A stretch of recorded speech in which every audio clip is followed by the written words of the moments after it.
Nomenclature, और उसकी trick भी बताऊंगा आपको कि आप कैसे एक गिवन कंपाउंड दे रखा है तो आप उसको कैसे बता सकते हो कि ये R कॉन्फ़िगरेशन का है या S कॉन्फ़िगरेशन का है। तो आज हम जो करेंगे RS नोमेनक्लेचर। तो उससे पहले आपको कुछ मैं ट्रिक बता देता हूं। सबसे पहला जो हम बात करेंगे, R का मतलब क्या है, रेक्टस होता है, ठीक है, ध्यान से देखना, और S का मतलब होता है सिंस्टर। थर्ड बात इसमें तो रेक्टस सिंस्टर। थर्ड नोमेनक्लेचर क्या है कि इसमें आपको कायरल कार्बन पता होना चाहिए। कायरल कार्बन, ठीक है। तो पहले ये पॉइंट में तो कोई प्रॉब्लम नहीं है, इसमें तो इसका नाम नहीं याद करना, इस पॉइंट पे आ जाता है। साथ साथ पॉइंट क्लियर करते चलेंगे हम। कायरल कार्बन, तो कायरल कार्बन क्या होगा, तो जिसमें इस कार्बन के सराउंडेड, जैसे ये कार्बन है, अगर इस कार्बन के सराउंडेड जो ग्रुप और एटम लगे होंगे अगर वो डिफरेंट है तो कार्बन क्या होगा, कायरल होगा। जैसे Cl OH H COOH, तो आप इस कार्बन को देखो और क्या इसके सराउंडेड जो ग्रुप लगाए हैं वो डिफरेंट है, तो इस वजह से कार्बन क्या होगा, कायरल होगा। अब मुझे आप बताओ क्या ये कायरल कार्बन है, इसके अंदर कितने कायरल कार्बन है, CH3 CH2 CH2 CHCl और यहाँ पे लगा दिया हमने COH लगा दिया सपोज करो, तो क्या आप बता सकते हो इसके अंदर कितने कायरल कार्बन है ऐसे, तो आपको नहीं समझ में, 2 कायरल कार्बन तो इसके अंदर देखो 1 2 3 4 हैं, क्या चारों कार्बन कायरल हैं, तो हम कैसे देखेंगे इसको। सिंपल तरीका तो यही है, तो आप इसके अंदर ये कार्बन है ना, इसको ओपन करके देखो, ये H ये H ये H और यहाँ पे CH ये H और ये CH Cl और ये COH, इस तरह से। अब फर्स्ट कार्बन पे आ जाओ, जो कायरल होगा उसको हम स्टार मार्क कर लेंगे। इस कार्बन पे एक H, दूसरा भी H, तीसरा भी H। अगर किसी भी कार्बन पर 2 एटम अगर वो सिमिलर हुए तो कार्बन कायरल नहीं होगा। कायरल कार्बन के लिए कंडीशन क्या दे दी उसने, चारों के चारों जो एटम और ग्रुप होंगे वो कैसे होने चाहिए, डिफरेंट हो। तो ये कायरल कार्बन हुआ, नहीं हुआ। इस पे आ जाओ, क्या ये कायरल कार्बन हुआ, नहीं हुआ। क्यों, ऊपर भी H नीचे भी H। क्या ये कार्बन कायरल हुआ, कैसे, ये यहाँ पर ये H लगा हुआ, इसको हमने COH कंसिडर कर दिया, इसको हमने Cl, और इधर ये पूरा का पूरा ये ग्रुप एक ही कार्बन से कनेक्टेड है, तो इस वजह से इसमें सिर्फ कितने कायरल कार्बन है, एक ही कायरल कार्बन। तो आपको कायरल कार्बन देखना आ गया।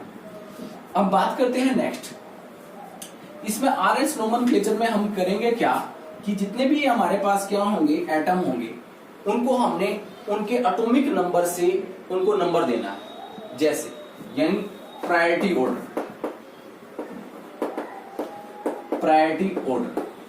ऑर्डर आप कैसे दोगे, जिसका एटॉमिक नंबर क्या होगा, हाई होगा, हायर एटॉमिक नंबर। और हायर एटॉमिक नंबर आप कैसे देखोगे, जो उस कायरल कार्बन से डायरेक्टली अटैच होगा, आपने उस एटम को देखना है। सपोज करो इधर ऑक्सीजन जुड़ा हुआ है, इधर Cl जुड़ा हुआ है, और इधर आपका हाइड्रोजन जुड़ा हुआ है, और ऊपर आपका COOH जुड़ा हुआ है, ये OH लगा दिया। तो आपने क्या देखना, डायरेक्ट लिंकेज देखनी है, और उसके अकॉर्डिंग उनको हाईएस्ट एटॉमिक नंबर के अकॉर्डिंग को प्रेफरेंस 1 देनी है। तो आप बता सकते हो कि प्रेफरेंस किसको फर्स्ट आएगी, ऊपर इसको उसको, नीचे वाले को या ऊपर वाले को, नीचे वाले को आएगी। क्यों आएगी, क्योंकि यहाँ पे क्लोरीन जुड़ा हुआ है डायरेक्ट, इससे क्या जुड़ा हुआ, ऑक्सीजन जुड़ा हुआ, इससे क्या जुड़ा हुआ, कार्बन जुड़ा हुआ है, तो इसलिए इसको 1, इसको हम 2, इसको हम 3, इसको हम 4। सबसे पहले आपको प्रायोरिटी ऑर्डर सीखना आना चाहिए। तो हम एक और एग्जांपल लेते हैं, क्योंकि अभी आपको नहीं समझ में आया होगा प्रायोरिटी ऑर्डर हम कैसे दे रहे हैं, ठीक है। जैसे कि अब यहाँ पे लिखा हुआ है CH3 CH2, इधर जुड़ा हुआ है आपका COOH, इधर जुड़ा हुआ है COCl, और इधर जुड़ा हुआ आपका NH2। अब आप कैसे करोगे, मैंने क्या कहा, डायरेक्ट कार्बन की डायरेक्ट लिंकेज देखो, इससे N जुड़ा हुआ, इससे कार्बन जुड़ा हुआ, इससे भी कार्बन, इससे भी कार्बन जुड़ा हुआ। तो आप देखो सबसे ज्यादा एटॉमिक नंबर किसका है, N का है, तो प्रेफरेंस इसको 1 आ जाएगी।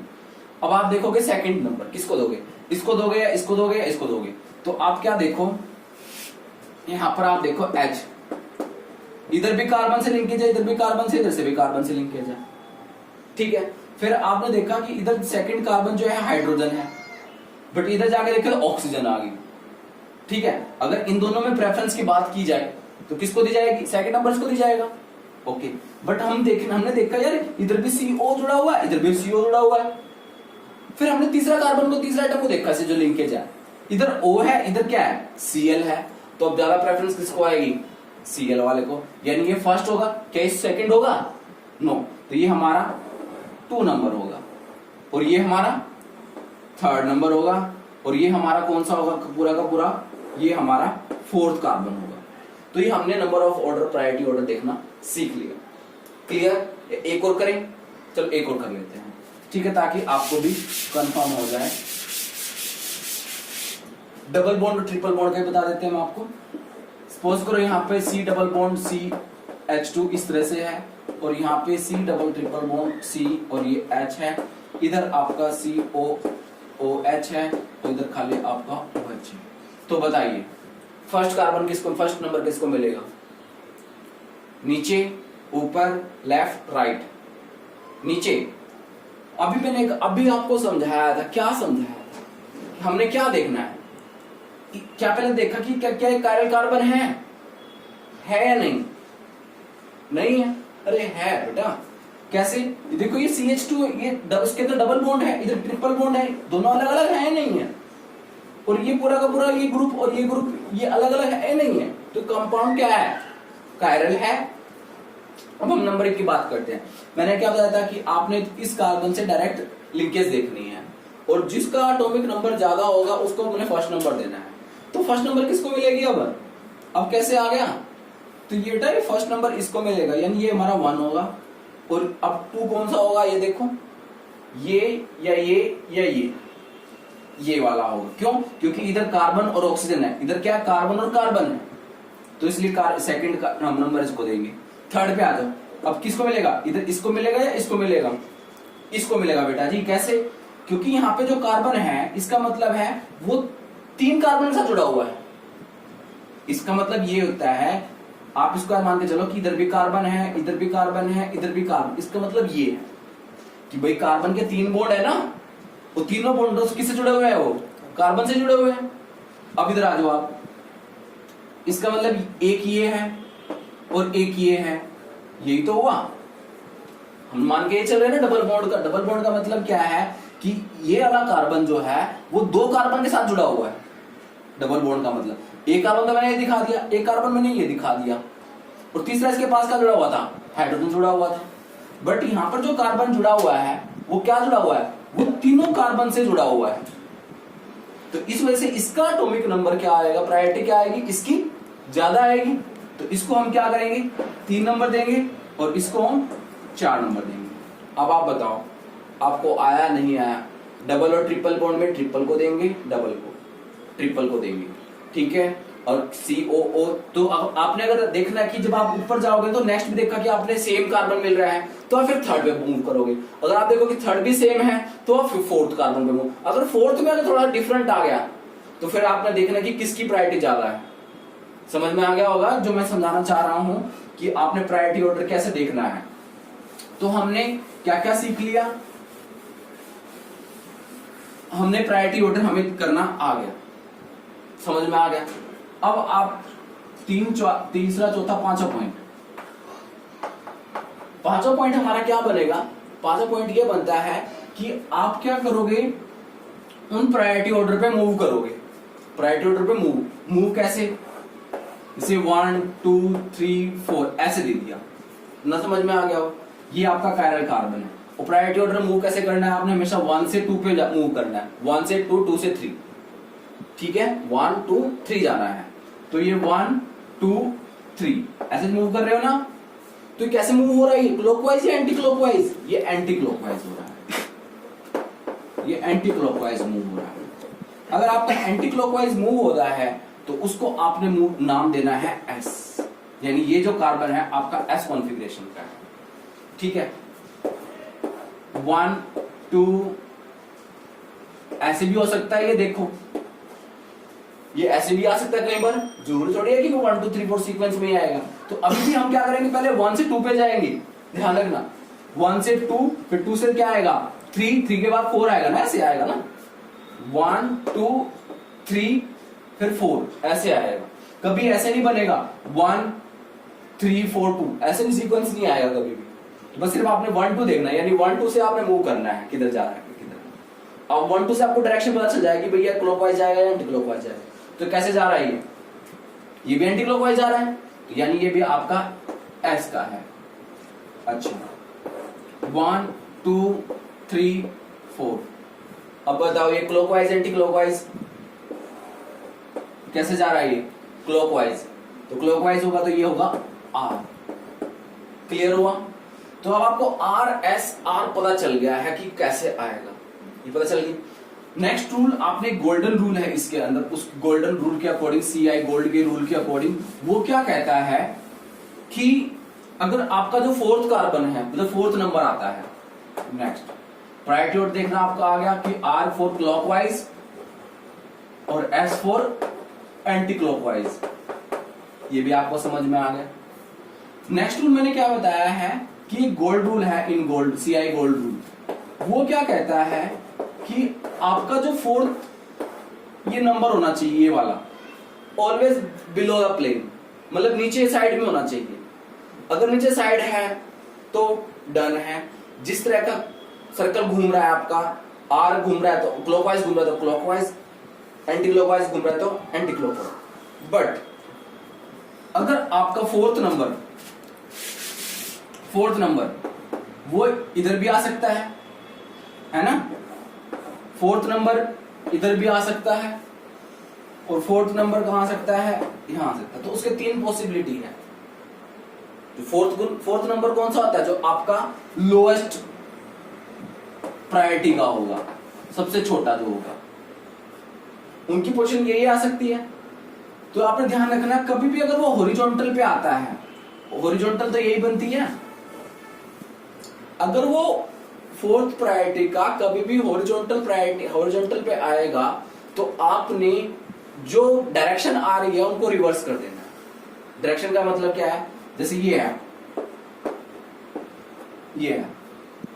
इसमें क्या आ रही है 1 2 3 क्या आ रही है, क्लॉकवाइज आ रही है। क्लॉकवाइज आएगी तो क्या बनेगा, आर बनेगा। बट आपने गोल्ड रूल लगाना है क्योंकि फोर्थ ग्रुप कहां आ रहा है, हॉरिजॉन्टल पे आ रहा है, तो आप इसको चेंज कर दोगे, तो यानी क्या आ जाएगी, इसका आंसर क्या आएगा, एस आंसर आएगा। ठीक है, इसमें ये भी कहां आ रहा है आपका, हॉरिजॉन्टल पे आ रहा है, 1 2 3, ये भी 1 2 3, ये कैसे जा रहा है, एंटी क्लॉकवाइज आ रहा है, एंटी क्लॉकवाइज घूम रहा है ना। तो इसमें क्या आएगा, अब एस आ रही है, बट गोल्ड रूल क्या करेगा, इसको अपोज कर रहा है, क्योंकि ऑलवेज जो फोर्थ ग्रुप है बिलो द प्लेन होना चाहिए। ठीक है, मतलब वर्टिकल लाइन पे होना चाहिए, कहने का वर्टिकल लाइन पे, वो ऊपर भी हो सकता है नीचे भी हो सकता है। तो फोर्थ ग्रुप जब यहाँ पे आ गया तो एस आ रही है, तो इसको हम क्या लिखेंगे, आर हमारा आंसर होगा। समझ में आ गया? तो आपने बस 2 बातें ध्यान रखनी है, अगर क्लॉकवाइज मूवमेंट हो रही है आर, एंटी क्लॉकवाइज मूवमेंट हो रही है तो एस, अगर आपका फोर्थ प्रायोरिटी का अगर वो हॉरिजॉन्टल पे है तो चेंज हो जाएगी, ये चीज ध्यान रखनी। क्लियर है? और प्रायोरिटी ऑर्डर देंगे, सबसे पहले आपको प्रायोरिटी ऑर्डर अगर आपको देना आता हो तभी आप सही आंसर लिखा पाओगे। अगर आपने प्रायोरिटी ऑर्डर ही गलत लिखा है, चाहे बेशक आप वो गोल्डन रूल लगा लो, चाहे आप वो रूल लगा लो, तो अगर वही प्रायोरिटी ऑर्डर गलत होगा तो फिर तो गलत ही होगा। वो प्रायोरिटी ऑर्डर आपने प्रैक्टिस कर ली है, मैंने आपको 3 4 क्वेश्चन कराए हैं। ठीक है, तो अब हम थोड़ी सी देखते हैं एक्चुअल कॉन्फ़िगरेशन क्या है। गोल्ड रूल पे आ गया आपको। अब आपको क्वेश्चन दिया गए हैं कि अब आपने इनको आर एस बताना, COH दे रखा है, OH दे रखा है, H दे रखा है और CS दे रखा है। वीडियो को पॉज करो और खुद निकाल के देखो कि इसकी कॉन्फ़िगरेशन क्या आएगी। तो आपने देखा होगा, इसको आपने नंबरिंग इस तरह से देनी है। आप सोच रहे हो कभी ये सर ने वीडियो को पॉज करके आंसर लिख लिया, अरे नहीं, थोड़ा सा यकीन रखो। OH है, OH पे आपका नंबर 1 आएगा, उस पे 2 आएगा, इस पे 3, इसका 4। अब आप इसको नंबरिंग के अकॉर्डिंग इसके मूवमेंट देखो, तो 1 2 3, अब कई बच्चे सोच रहे होंगे सर हम इधर से उधर से जा सकते थे, अरे भाई नहीं, 1 के बाद तो हमेशा 2 आएगा ना, तो 1 के बाद 2 पहले लोएस्ट नंबर तो 2 ही आया है, तो हम 2 की तरफ मूव करेंगे, तो 1 2 के बाद 3 आएगा। तो इसके अकॉर्डिंग जब आप मूव कर रहे थे ऐसे, तो ये कैसे आ रही है, क्लॉकवाइज आ रही है, तो क्लॉकवाइज के अकॉर्डिंग क्या कॉन्फ़िगरेशन आई आपकी आर, क्या ये आर, तो इसलिए बट गोल्ड रूल लग गया क्योंकि बिलो द प्लेन। तो आप इसको क्या करोगे, उसमें लिखोगे एंटी क्लॉकवाइज के अकॉर्डिंग क्या बन जाएगी एस, यानी इसका आंसर क्या आएगा आपका एस आंसर आएगा। ओके, तो एक दो क्वेश्चन और करते हैं। अब आपको इस तरह से दे रखे हैं COH HOH OH H और यहाँ पे दे दिया COH। सपोज करो, चलो पहले देखो कि क्या इसके अंदर कायरल कार्बन है या नहीं। कायरल कार्बन है तो हम करेक्ट पाएंगे, है बेटा। देखो ये तो कायरल कार्बन, ये भी कार्बन है, ये कार्बन, ये कार्बन, ये कार्बन, तो कायरल कार्बन तो ये तो हो नहीं सकता ऊपर वाला, क्योंकि COO 2 होगी। एक ग्रुप ये डिफरेंट है, एक ये डिफरेंट है, एक ये डिफरेंट है, 3, और ये पूरा का पूरा एक अलग अलग ही तो है पूरा। अगर यहाँ COH होता है, जैसे ऊपर है, अगर यहाँ पे डायरेक्ट COH होता है इस कार्बन पे, फिर तो ये एक कायरल हो जाता, ठीक है। तो इसको हमने 1 मान लिया, ऐसे ही इसी को आप मान के चलोगे तो कितने कायरल कार्बन हुए, 2 हुए। तो आप वीडियो को पॉज करो और इसका RNS निकालो RS। ओके, तो अब आपके सामने ये है, सबसे पहले आप आइडेंटिफाई करो इसके अंदर कितने कायरल कार्बन है। तो इसके अंदर 2 कायरल कार्बन है, पता चल गए होंगे, एक तो ये वाला है और एक ये वाला है। कैसे सर, देखो इस कार्बन को मान के चले तो ये OH H COH 3 डिफरेंट हो गए, और एक नीचे वाला हो गया, चौथा डिफरेंट हो गया। ऐसे सेम ये हो गया H COH OH और चौथा उसके ऊपर के लिए डिफरेंट हो गया। इतना समझ में आ गया। अब इसके बाद हम इनकी प्रायोरिटी देंगे, पहले इसको देखते हैं। तो पहला कार्बन किसको दोगे, इसी को दोगे आप फर्स्ट प्रायोरिटी, तो 1। सेकंड किसको दोगे आप, अब इधर दोगे या उधर दोगे, कैसे पता चलेगा बेटा जी, यहां से देखो आप, इधर गए, इधर भी कार्बन है, आप इसको ओपन करके देखो, OH ऐसे, आप इधर गए, इधर भी कार्बन, इधर गए, इधर भी कार्बन है, अभी कोई डिफरेंशिएट नहीं हुआ। फिर आपने देखा कि इधर जो ऑक्सीजन है जिन 2 से जुड़ा हुआ है, यानी एक ऑक्सीजन और ऐसे, इसका मतलब ये हुआ, समझ में आ गया। तो जब आप इधर गए कार्बन, इधर गए कार्बन, फिर आप इधर गए ऑक्सीजन, तो इधर भी ऑक्सीजन मिल रहा है, यानी पूरा OH का पूरा OH इधर तो सेम है, यानी इससे तो मैं कोई डिफरेंशिएट नहीं कर पाया। पर जब आप इधर मूव करें, इधर H है, इधर ऑक्सीजन है, इससे डिफरेंशिएट हो गया, नहीं हो गया। तो यानी हाईएस्ट प्रायोरिटी ऑर्डर कौन सा हुआ, ऊपर वाला नीचे वाला, दोबारा बताओ। तो हमारा यानी सेकंड नंबर किसको मिलेगा, ऊपर वाले को या नीचे वाले को, ऊपर वाले को। क्यों मिलेगा, क्योंकि मैंने आपको बताया कि इधर ये कार्बन है, नीचे भी कार्बन है, इधर मूव करे OH, इधर मूव करा OH, इससे हम डिफरेंशिएट नहीं कर पाए। पर तो हमने देखा इधर H है, इधर क्या ऑक्सीजन है, इससे हमारा डिफरेंशिएट हो गया कि ये ऑक्सीजन ज्यादा बड़ा है। तो ये यानी आपका ये फर्स्ट है, तो ये ऊपर वाला कितना कार्बन का होगा, सेकंड का होगा, थर्ड ये वाला होगा और फोर्थ ये वाला होगा। ये बना, तो आप ऐसे बना के देख लो, अगर आपको नहीं समझ में आएगा, फर्स्ट सेकंड थर्ड नीचे वाला है, फोर्थ ये वाला है, तो कितना आया है, ऐसे मूव कर रहे हो आप, मूव करने पर क्या आया है, एंटी क्लॉकवाइज घूम रहे हो, एंटी क्लॉकवाइज से क्या आया आपका S है, बट H का आया है आपका जो फोर्थ नंबर आ रहा है वो हॉरिजॉन्टल पे आ रहा है, तो S को आप क्या लिखोगे R, यानी ये वाला कार्बन कैसा हुआ आपका R कॉन्फ़िगरेशन का होगा। आ गया समझ में। अब नीचे वाला बताओ, नीचे वाला फर्स्ट कौन सा होगा ये, अब सेकंड कौन सा होगा, ये वाला या ये वाला, बताओ। नीचे वाला होगा, फर्स्ट सेकंड थर्ड हमारा ऊपर वाला हो जाएगा और फोर्थ ये वाला हो जाएगा। तो आप इसको ऐसे डाउन करके देख लो, फर्स्ट तो ये हो गया, सेकंड कौन सा लिया मैंने, ये, थर्ड ऊपर वाला लिया हमने, फोर्थ ये लिया। क्लियर है नहीं।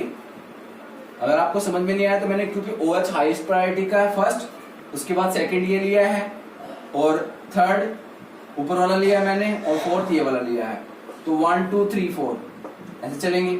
कैसे मूव कर रहा है ये आपका, ये भी एंटी क्लॉकवाइज मूव कर रहा है, एंटी क्लॉकवाइज मूव करने पर क्या बन गया ये S, बट गोल्ड रूल लगेगा तो यहाँ पे क्या आ जाएगा आपका R, यानी दोनों के दोनों कार्बन आपके कैसे हैं R कॉन्फ़िगरेशन के। आया समझ में या नहीं आया?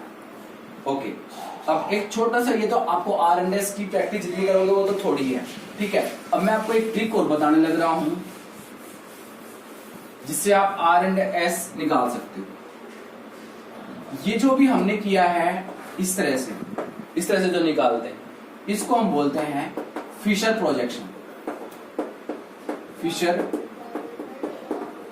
प्रोजेक्शन, इसमें बहुत से कंसेप्ट ऐसे भी है। अगर सपोज करो आपका 4 इधर है, 1 इधर है, 2 इधर है, 3 इधर है, तो क्या करते हैं इस मॉलिक्यूल को रोटेट कर देते हैं, और रोटेट करके क्या करते हैं जो फोर्थ ग्रुप है उसको नीचे ले आते हैं।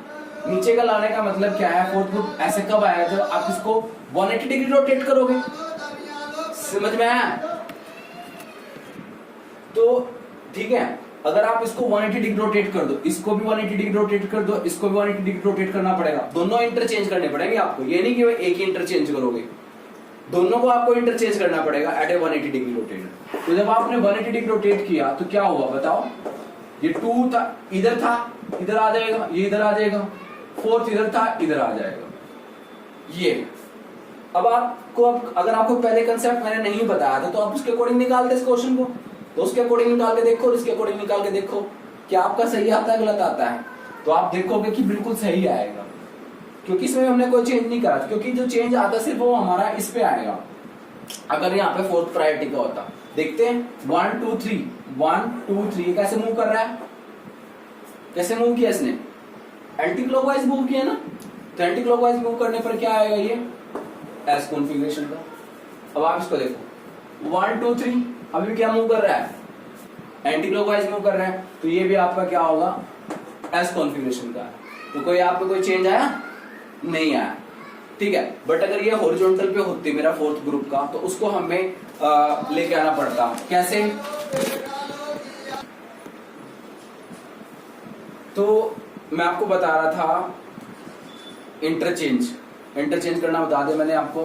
हाँ, ये बताता है कि ये जो प्रोजेक्शन होती है इसको हम बोलते हैं फिशर प्रोजेक्शन। और एक दूसरी और प्रोजेक्शन होती है जिसको हम बोलते हैं साहॉर्स प्रोजेक्शन में क्या होता है, वो एक्चुअली हमारा 3D होता है, और जो फिशर होता है ये हमारा 2D होता है, यानी ये प्लेन में होता है, ये प्लेन में ही तो है। और ये जो हमारा साहॉर्स होता है इसको हम बोलते हैं 3D प्रोजेक्शन। वो कैसे होता है वो मैं आपको दिखाता हूं कैसे करके। कि ये जो कार्बन है टेट्राहेड्रल कार्बन की हम बात करते हैं, टेट्राहेड्रल कार्बन जिसके 2 एटम तो होते हैं प्लेन में, और एक एटम होता है आपका अबव द प्लेन, और एक एटम होता है ये बिलो द प्लेन। इस तरह से अगर आप देख पा रहे हो तो 2 एटम तो आपके ऐसे होंगे प्लेन में। जैसे सपोज करो ये है और एक पेन और दे दो, ठीक है, ऐसे है, एक और दो पेन और रखा। जैसे ये है, ये 2 एटम अगर आप देख पा रहे हो ये इस तरह से, इनको हम बोलते हैं प्लेन में। तीसरा एटम कहाँ है, इस तरह से जो ऊपर की तरफ है, अबव द प्लेन कहते हैं ऐसे। और जो 4th एटम होगा मेरा, ठीक है, वो कहाँ होगा, इस तरह से पीछे से। तो इस तरह से ये जो होता है इनको हम बोलते हैं 3 डायमेंशनल। ये टेट्राहेड्रल है, ये अगर आप देख रहे हो, अगर आप ऐसे घुमा दोगे तो ये 2 एटम प्लेन में, और ये अबव द प्लेन, ये बिलो द प्लेन, मतलब आपकी तरफ से देखने पर पता चलेगा। बाकी जब आप देखो कंसेप्ट देखो अभी, यानी ये जो 2 एटम है ये वाले, ये तो कहाँ होंगे प्लेन में, जो मैंने प्लेन बनाया है। और जो मैंने ये डायरेक्ट ये सॉलिड लाइन बनाई है ऐसे, ये कहाँ आपका अबव द प्लेन, ऊपर की तरफ, और ये कहाँ है बिलो द प्लेन। तो अगर आपको कभी भी इसको रिप्रेजेंट करना आना चाहिए, जैसे 1 2 3 4, आपके यहाँ पे ग्रुप लगे होंगे कोई ना कोई, आप उनको नंबरिंग दे दोगे, नंबरिंग तो दे दोगे। तो आपने क्या करना है, इस तरह से ड्रॉ करना, ठीक है। जो आपका, आपने क्या करना है, इसको उठाना है और इसको इन्वर्ट भी बनाना है। ट्रिक बता रहा हूं आपको मैं। इन्वर्ट भी का मतलब क्या है, अब तो ये वी ऐसे दिख रहा है ना, ऐसे दिख रहा है ना, वी ऐसे वी बन रहा है ना, वी इस तरह से देखो वी बन रहा है ना। अगर मैं यहां से देखूं तो ये वी मेरे को ऐसे दिखेगा, और इन्वर्ट भी कैसे बन जाएगा, इन्वर्ट भी ऐसे बन जाएगा, है ना। और इन्वर्ट भी आप कैसे करोगे, इसको घुमाओगे। या फिर दो तरीके हैं, आप चाहे तो अगर इधर से देखते हो आप ऐसे देखो, जैसे मैं देख रहा हूं, यहां पे आपने क्या करना है, इस तरह से लाइन लगा लेनी है फिशर की तरह। अगर आप ऐसे देख रहे हो इस तरह से, जो इधर है उसको इधर लिखो 1, ये 2, ये इधर है तो इधर, लेफ्ट आपके लेफ्ट साइड है तो left side, right hand side है तो राइट साइड, ऐसे लिख दिया। क्लियर। और ये जो थर्ड ग्रुप है, जो अबव द प्लेन है, इसको अबव द प्लेन लगाना है, उसको बिलो द प्लेन लगाना है, ये ऐसे लगाना। बट आपने ऐसे नहीं देखना, आपको देखना ही नहीं ऐसे, आपको कहां से देखना है, उसके उधर साइड से, ऐसे इधर से। समझ में आया। यहां से देखोगे तो इस तरह से बनेगी ये, बट आपको यहां से देखना है। इसको थोड़ा सा आप नीचे की तरफ बना लो ताकि आपको इजी हो जाए। आप इस तरह से बनाइए,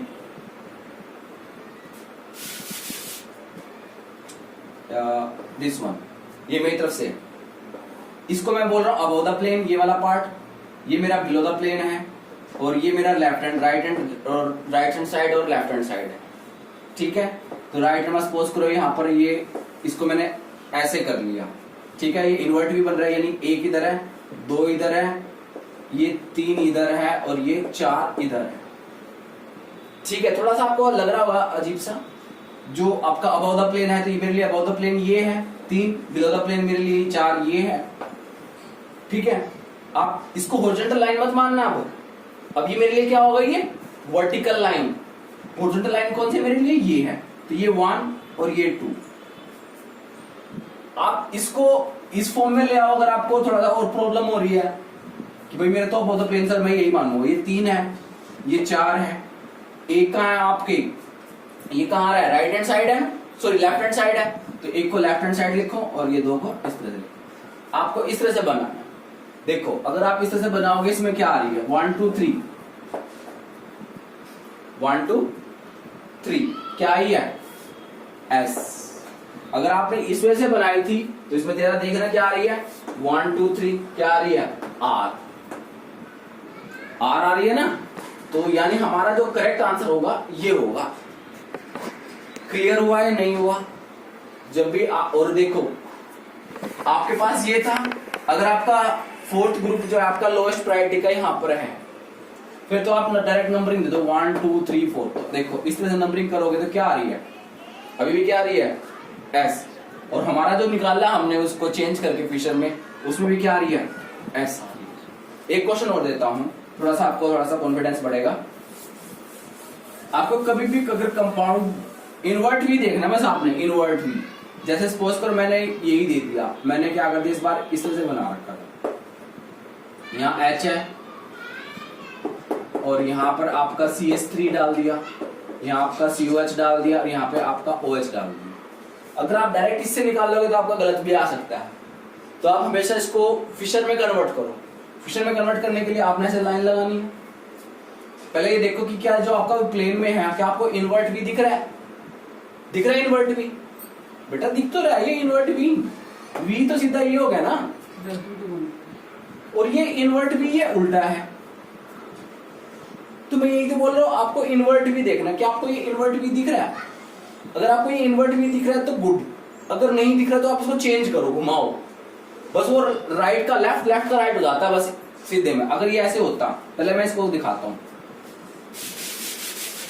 अगर ये कंपाउंड मेरा ऐसे होता, यहाँ पे H और यहाँ पे CH3, इधर मेरा OH, इधर मेरा COH, अगर ये मेरा ऐसे होता, जब भी आप इन्वर्ट भी बनाओगे बस आपने उसको चेंज कर देना, लेफ्ट को राइट, राइट को लेफ्ट, और कुछ नहीं करना, आपको उधर जाने की जरूरत नहीं है और कोई। ठीक है, तो इसका हम निकालते हैं। इसमें आप नंबरिंग दे दिए 1 2, ये 3, ये 4। क्लियर। ठीक है, आप यहाँ पे नंबरिंग डालो 1 2, फोर्थ कहाँ आएगा, ऊपर या नीचे। मैंने क्या बताया था, ये होता है आपका अबव द प्लेन और ये होता है आपका बिलो द प्लेन। तो अबव का मतलब जो ऊपर है, तो अबव कितना नंबर है, 4 है, बिलो द प्लेन कितना है, 3। क्लियर।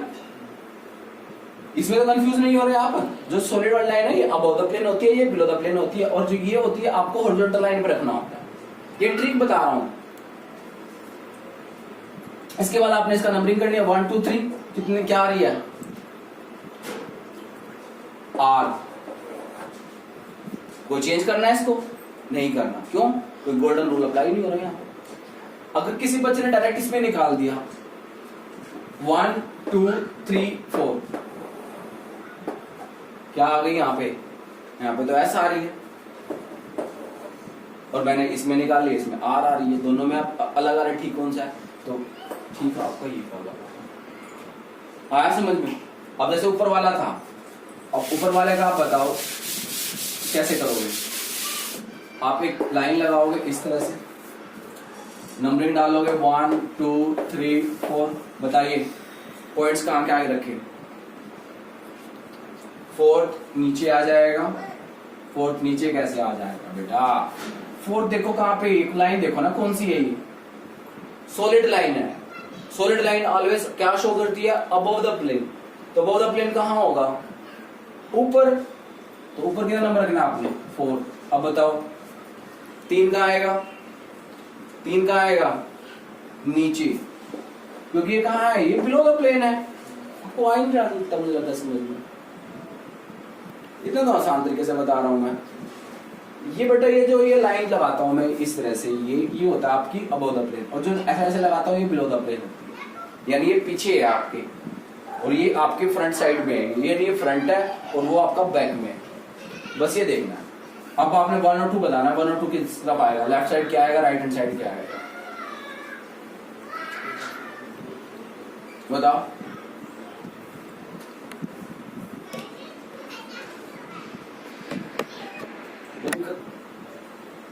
अब हमने जिसे 1 2 3 ये आपका यहाँ पे h दे दिया, 4 दे दिया।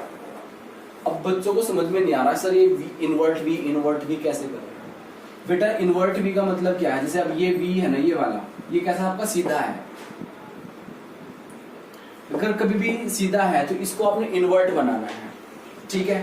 तो मेरे इन्वर्ट वी के केस में कैसे कैसे ये कैसे कैसे आ सकता है? देखो पहले छोड़ो इसको भी छोड़ दो। एक तो ऐसे भी ऐसे बना सकता हूं मैं डायग्राम को, ऐसे बना सकता हूं, ऐसे बना सकता हूं, या ऐसे बना सकता हूं।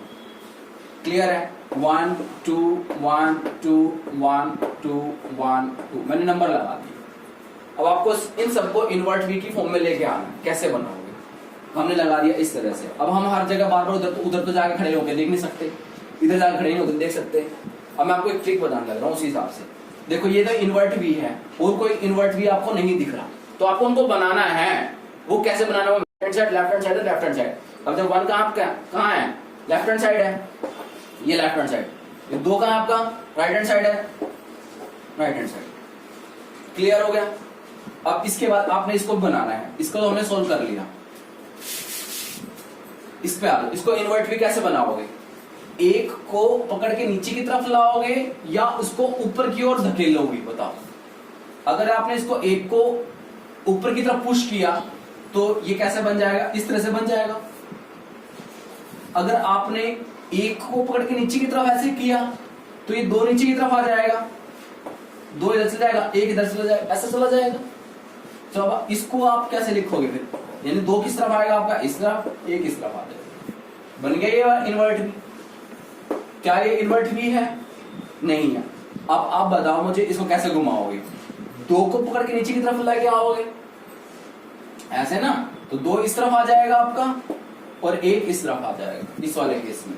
तो 2 इस तरफ, 1 इस तरफ, ये भी आपका हो गया। अब इसका बताओ आप 1 2 कहां पे आएगा? अगर आपको ये चीज समझ में आ गई ना, फिर आप हर क्वेश्चन को सॉल्व कर सकते हो बिना इधर उधर जाए। किसको लेके आओगे? 2 को इस तरफ घुमाओगे या फिर 2 को ऊपर की तरफ लेके जाओगे?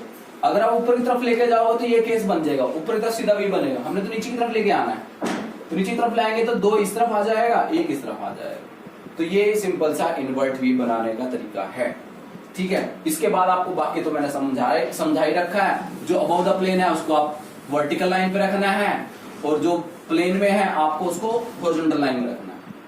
क्लियर है? अब आपके सामने कुछ क्वेश्चन है, आपने वो करने हैं। कैसे? देखो हमने ये क्वेश्चन दे रखे हैं इस तरह से।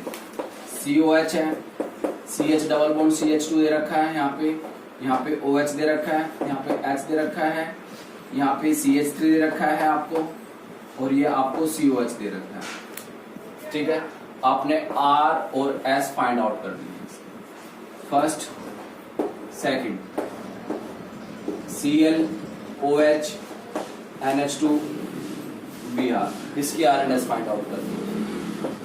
Third H OH COH Cl, इसका भी आपने R निकालना है। 3 हो गए। Fourth,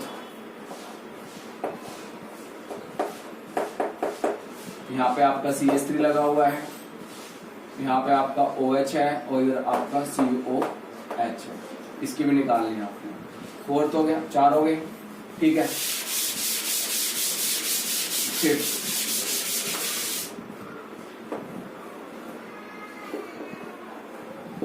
H Cl COH